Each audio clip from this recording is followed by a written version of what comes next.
Shalom saudara-saudaraku yang diberkati Yesus Kristus dimanapun Anda berada. Saat ini kita bersyukur karena Tuhan berikan kesempatan bagi kita untuk kembali melanjutkan pembahasan kita dari pelajaran cara menafsirkan Alkitab. Kita sudah masuk di pelajaran yang ke-12 yang saat ini judulnya ialah berhadapan dengan ayat-ayat sulit. Saudara, di dalam menafsirkan Alkitab kita pasti akan bertemu dengan ayat-ayat sulit. Bagaimana kita mengatasinya? Bagaimana cara kita menafsirkannya? Mari kita tunduk kepala sejenak. Kita minta tuntunan kuasa sorga. Bapa di sorga, kebutuhan kami saat ini ialah hadirnya kuasa Roh Kudus-Mu. Menerangi pikiran kami, agar kami boleh memahami akan kebenaran firman yang kami akan perdalam saat ini. Dalam nama Yesus. Amin. Yang melandasi pembelajaran kita saat ini diambil dari 2 Petrus pasal 3 ayat 15 dan 16. Inilah tanggapan Petrus sehubungan dengan tulisan salah satu tokoh besar yang ada di dalam Alkitab, yaitu Paulus. Petrus berkata seperti ini, "Anggaplah kesabaran Tuhan kita sebagai kesempatan bagimu beroleh selamat, seperti juga Paulus, saudara kita yang kekasih, telah menulis kepadamu menurut hikmat yang dikaruniakan kepadanya. Hal itu dibuatnya dalam semua suratnya. Apabila ia berbicara tentang perkara-perkara ini, dalam surat-suratnya itu ada hal-hal yang sukar dipahami, sehingga orang-orang yang tidak memahaminya dan yang tidak teguh imannya memutarbalikkannya, menjadi kebinasaan mereka sendiri. Sama seperti yang juga mereka buat dengan tulisan-tulisan yang lain." Ternyata Petrus sendiri mengakui bahwa ada tulisan-tulisan yang sulit untuk dipahami jika kita memahaminya dengan apa yang ada di dalam diri kita. Dia saksikan sendiri, jika kita melihat dari tulisan-tulisan Rasul Paulus, bisa saja jika kita salah menafsirkannya, ini akan menjadi kebinasaan untuk diri kita sendiri. Saudara-saudara, saat ini kita akan ringkaskan pelajaran kita ketika kita memperdalam lebih khusus ketika berhadapan dengan ayat-ayat sulit. Bagaimana kita menanggapinya dan bagaimana kita harus berespons sebagai pelajar-pelajar Alkitab. Saudara, mari kita coba lihat sejenak.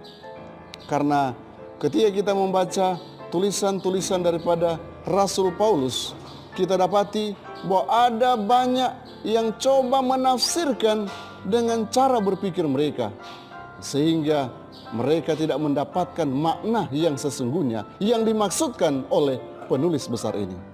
Kita akan ringkaskan pelajaran kita dengan beberapa poin. Yang pertama, kita akan coba lihat tentang logika. Ada yang coba berusaha menggunakan logika di dalam menafsirkan Alkitab. Kemudian pelajaran yang berikut, kita akan belajar tentang kejujuran. Seberapa jujur kita menerima akan tulisan-tulisan teks Alkitab dan melakukan apa yang Alkitab itu sendiri katakan. Yang ketiga, kita harus dipenuhi dengan kerendahan hati. Dan yang keempat, kita perlu tekun. Yang kelima, kita juga perlu berdoa. Mari kita coba lihat satu persatu.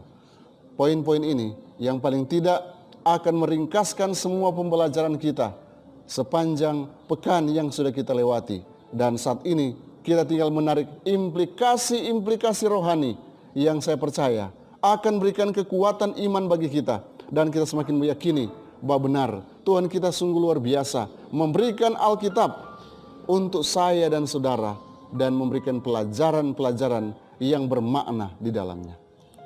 Pernahkah mungkin saudara bertemu dengan satu perikop atau satu ayat yang bagi saudara mungkin itu sulit untuk dipahami? Ingat saudaraku, Petrus sendiri mengakui bahwa jika kita salah menafsirkan tulisan Paulus, ini bisa membawa kebinasaan bagi kita. Ini paling tidak boleh mengawali semua pembelajaran kita. Dengan demikian, kita akan meletakkan kepada dasar yang benar bagaimana kita menafsirkan tulisan-tulisan yang sulit untuk dipahami dan sulit mungkin untuk dimengerti dengan cara berpikirnya kita sebagai manusia biasa. Yang pertama, pelajaran tentang logika. 2 Timotius 2 ayat 14 dan 15. Firman Tuhan berkata, "Ingatkanlah dan pesankanlah semuanya itu dengan sungguh-sungguh kepada mereka di hadapan Allah, agar jangan mereka bersilat kata yang berterus terang memberitakan perkataan-perkataan kebenaran itu." Ini bersilat kata. Bersilat kata kadangkala kita menggunakan logika, bukan dengan dukungan daripada ayat-ayat yang lain. Sedangkan yang kita pelajari pada waktu-waktu yang lalu, Alkitab itu bisa menjelaskan Alkitab itu sendiri. Dengan kata lain, dari satu konteks teks Alkitab yang kita baca, teks-teks yang lain bisa memberikan dukungan dan bisa memberikan pengertian sehingga kita boleh memahami dengan jelas apa makna teks Alkitab tersebut. Bukan menggunakan logika yang datangnya dari luar. Bahkan kita coba bandingkan dengan hal-hal yang terjadi di luar. Iman tidak bisa dibandingkan dengan logika. Kontradiksi terjadi oleh karena kita menggunakan logika kita. Kita tidak menerima dengan iman kita. Firman Tuhan itu sempurna, saudaraku. Bagaimana seharusnya kita menghadapi kesalahan atau kontradiksi yang ada di dalamnya? Karena kita tahu bahwa Alkitab ini sempurna. Banyak dari bagian Alkitab itu yang sebenarnya memiliki jawaban-jawaban yang sangat logis, tetapi kita malas untuk menelitinya. Sebagian besar kontradiksi yang tampak dalam Alkitab kita temukan secara paralel. Kenapa paralel? Oh, ini ditulis di kitab ini, juga ditulis di kitab yang lain, tapi ada sedikit perbedaan pandangan dari yang menulis. Ketika dua orang menceritakan peristiwa yang sama, mereka biasanya mengingat secara detail sesuatu yang berbeda dalam pandangan mereka. Ingat baik, kita memiliki logika, ya benar. Tapi ketika kita menyaksikan sesuatu, bisa saja kita adalah saksi hidup pada saat itu. Namun ketika kita menyaksikan sesuatu peristiwa yang terjadi di hadapan kita, kita pasti akan melihat sesuatu yang spesifik menurut saya. Dan menurut yang lain yang menyaksikan, spesifik yang lain yang dia tentukan. Nah karena itu saudara, jangan orang langsung mengambil satu kesimpulan singkat bahwa oh Alkitab ini sepertinya tidak cocok. Semuanya kontradiksi. Ingat, ini ditulis oleh manusia dari cara pandang mereka masing-masing dan cara berpikir mereka pada saat itu. Contoh tadi, kedua-duanya menyaksikan secara langsung, namun terjadi banyak perbedaan oleh karena mereka juga menggunakan logika mereka dan tidak heran menghasilkan dua catatan yang berbeda pula. Ada juga yang disebut dengan kesalahan penyalinan. Salah satu kesalahan penyalinan yang paling jelas ditemukan dalam beberapa terjemahan dari 1 Yohanes pasal 5 ayat 7 dan 8. Di teks bahasa Indonesia kita 7 dan 8. Tetapi ketika kita lihat teks aslinya, mungkin itu tidak 2 ayat. Sebagai contoh, sebab ada 3 yang memberi kesaksian, roh dan air dan darah, dan ketiganya adalah salah satu. Dan kemudian di teks yang kita baca setiap hari lewat terjemahan Alkitab, sudah dituliskan di dalam sorga Bapa, Firman, dan Roh Kudus, dan ketiganya adalah satu. Dan ada 3 yang memberi kesaksian di bumi. Ya sepertinya mereka melihat dari teks yang lain ketika menyalin hal ini. Ellen G. White dalam buku Selected Messages, dalam buku pertama, page 18, dia katakan, keseluruhan kesalahan itu tidak akan menyebabkan kesukaran bagi satu jiwa, atau menyebabkan kaki tersandung, sehingga tidak akan menyebabkan kesulitan bagi kebenaran yang diungkapkan secara gamblang. Saudara, bisa saja ada kesalahan penyalinan, bisa saja ada kesalahan translate, namun yang kita mau lihat di dalamnya ialah inti daripada pekabaran itu. Apakah itu menjadi kekuatan iman bagi kita, atau itu jadi masalah iman bagi saya? Tapi sekali lagi, kita mau tarik implikasi rohani di dalamnya, bukan kita mempersalahkan yang menerjemahkannya. Kita mau cari implikasi rohani apa yang menguntungkan saya sebagai pelajar Alkitab, yang boleh mengangkat iman saya lebih dekat dengan Tuhan. Sekali lagi saudara, jangan kita berusaha untuk mencari kesalahan dengan logika-logika yang sebenarnya tidak beralasan. Kita harus memeriksa bagian ini dengan cara menafsirkan yang benar.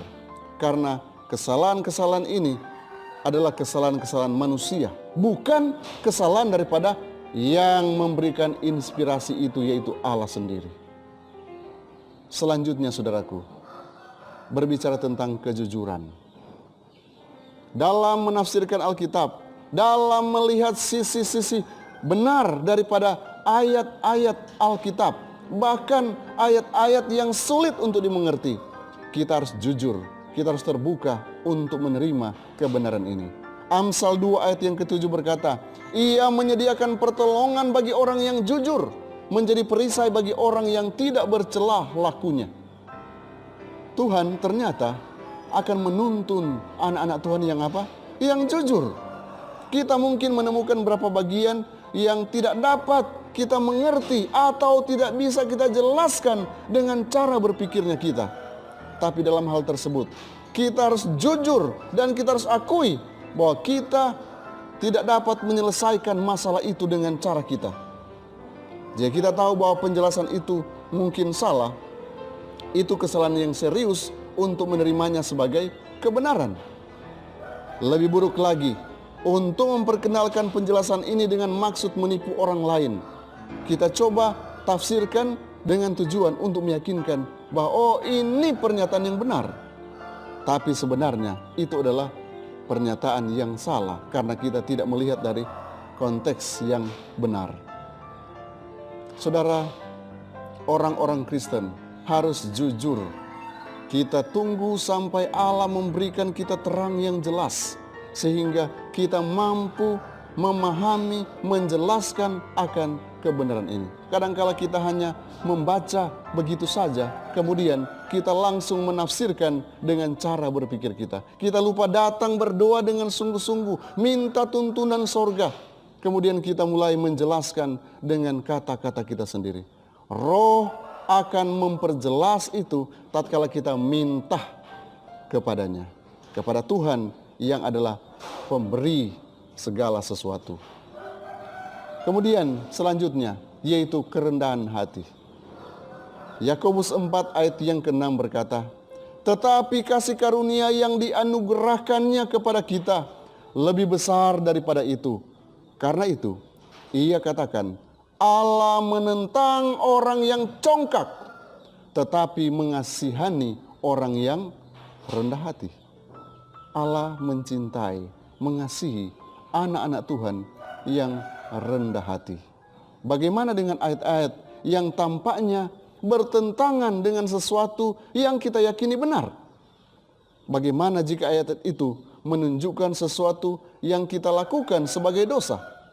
Apakah kita akan kompromi? Kita dapat mencoba menemukan penjelasan untuk membuat ayat-ayat itu mendukung kebenaran. Atau dosa kita dengan cara apapun, tidak peduli seberapa memutar, kita coba menjelaskannya. Hati-hati saudara. Karena kadangkala ayat ini menegur saya. Kemudian saya katakan, salah mungkin dalam menjelaskannya. Dia mulai mencari alasan, bahkan mencari ayat pendukung untuk membenarkan tindakannya yang salah.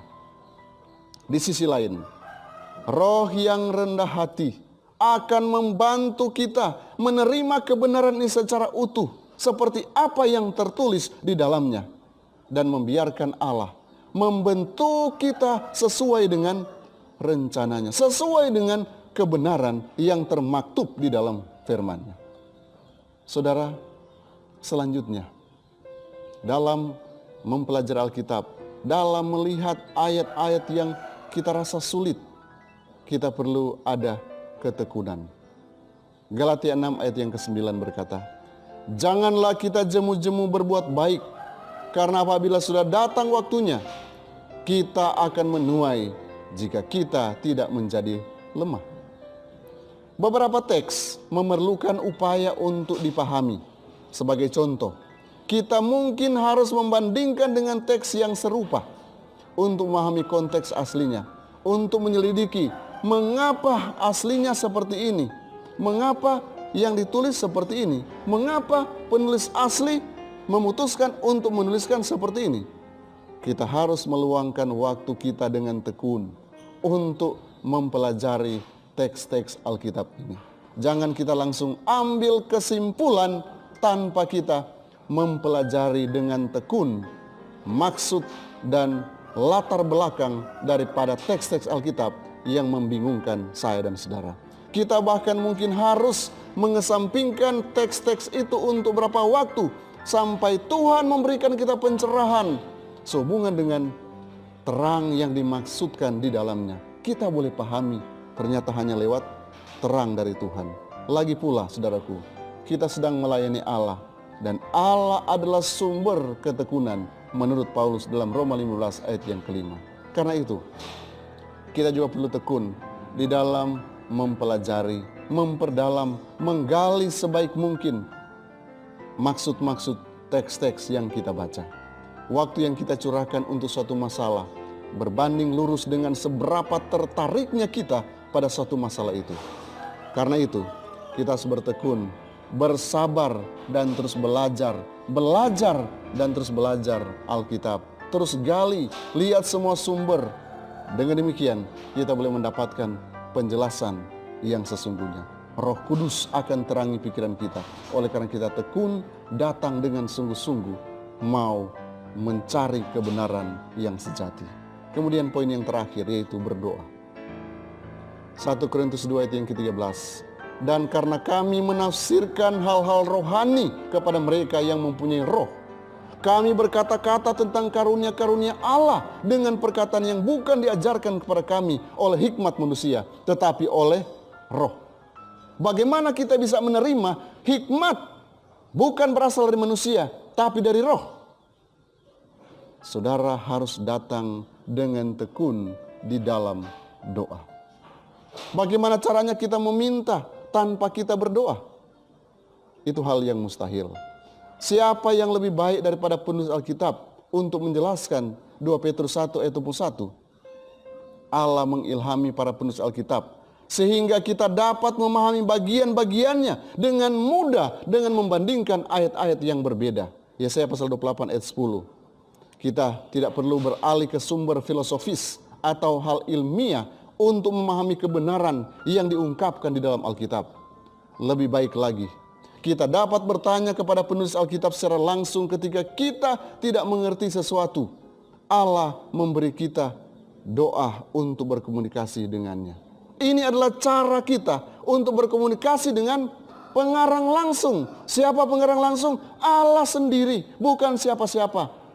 Ketika kita berkomunikasi dengan pengarang, penulis asli, maka dialah yang akan berikan kita inspirasi. Kuasa Roh Kudusnya akan dicurahkan di tengah-tengah kita. Dan kita akan katakan, oh benar Tuhan. Ternyata ini maksud teks-teks Alkitab yang bagi saya sebagai manusia biasa sulit untuk saya pahami.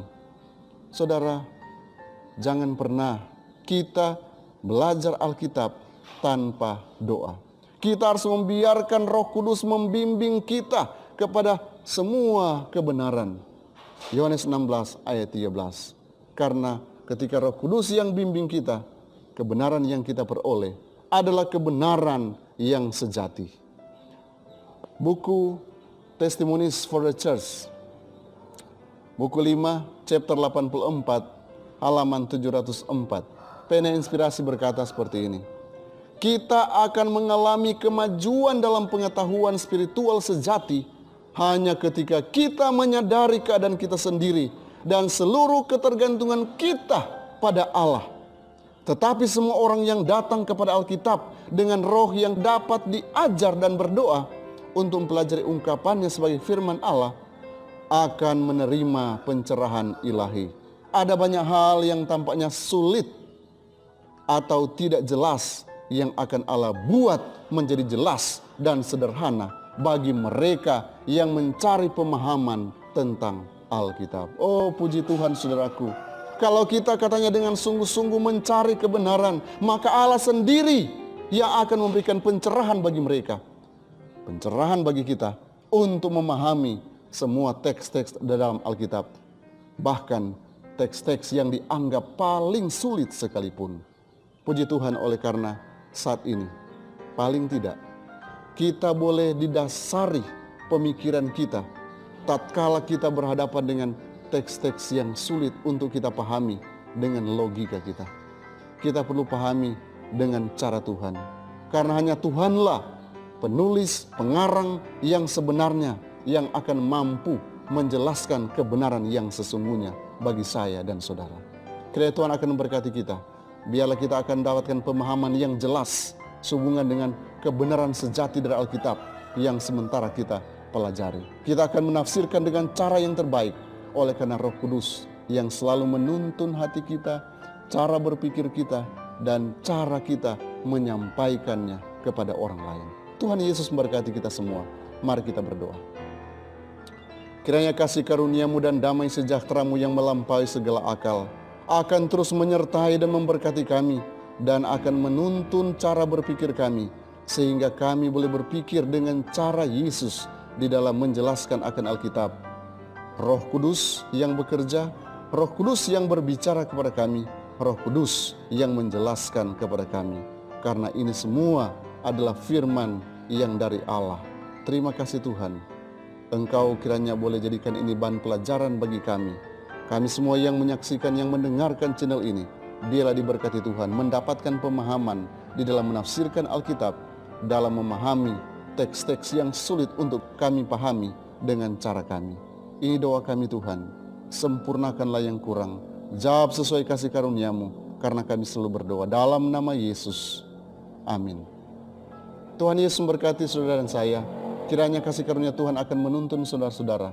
Dan bila saudara merasa ini menjadi berkat bagi saudara, saudara boleh bagikan ini kepada saudara yang lain, sehingga boleh menjadi berkat juga bagi mereka. Shalom.